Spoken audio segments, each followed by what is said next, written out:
বাবা মা সুপারস্টার, ১৬ বছরে ছেলের একটাও হিট ছবি নেই। করতে হয়েছে ধোপার কাজও। কে জানেন? সেলেবল পরিবারের সদস্য হয়ে অনেকে নিজেদের প্রতিষ্ঠা করতে পারলেও অনেকেই আবার বলিউড থেকে হারিয়ে গিয়েছেন। বলিউড আর নেপোটিজম দুটি শব্দই বর্তমানে বেশিরভাগ সকলের কাছে অত্যন্ত পরিচিত।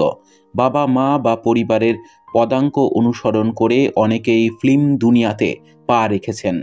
সেলেবল পরিবারের সদস্য হয়ে অনেকে নিজেদেরকে প্রতিষ্ঠা করতে পারলেও অনেকেই আবার বলিউড থেকে হারিয়ে গিয়েছেন। ফিল্ম পরিবারের জন্ম এই তারকার। বাবা মা দুজনেই সুপারস্টার। বলিউডের সঙ্গে সরাসরি যোগ এমন পরিবারে জন্মেছেন নায়ক।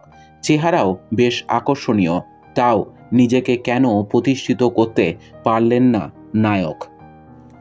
হিন্দি সিনেমার এক সময়ে সুপারস্টার ছিলেন রাজ বাব্বর এবং অভিনেত্রী স্মিতা পাটিল।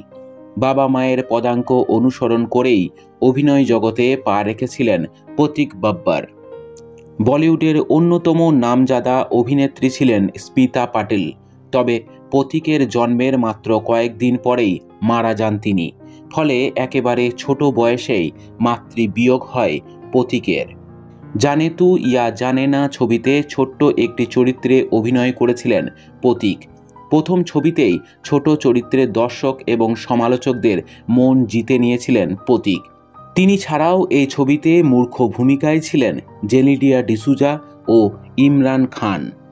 এ ছবির পর প্রতীক আমির খানের প্রাক্তন স্ত্রী কিরণ রাওয়ের ধোবিঘাটে অভিনয় করেন। আমির খান অভিনীত এই ছবিতে ধোবার চরিত্রে অভিনয় করেছিলেন প্রতীক। তার অভিনয় প্রশংসিত হয়েছিল, যদিও বক্স অফিসে সেভাবে সফলতা পায়নি এই ছবি। এক সাক্ষাৎকারে এই ছবিতে অভিনয়ের অভিজ্ঞতা জানিয়েছিলেন প্রতীক। ছবিতে অভিনয়ের জন্য তিনি প্রতিদিন সকালে উঠে ধোবিঘাটে গিয়ে বসে থাকতেন। প্রতীক বলেন, প্রায় এক সপ্তাহ ধরে তিনি আসলেই ধোবার কাজ করেছেন। তিনি এখন খুব ভালো জামাকাপড় ধুতে পারেন বলে তার মত। পাশাপাশি এই ছবির শুটিংয়ের প্রস্তুতি নেওয়ার সময় আমির খান তাকে বিভিন্নভাবে সাহায্য করেছিলেন।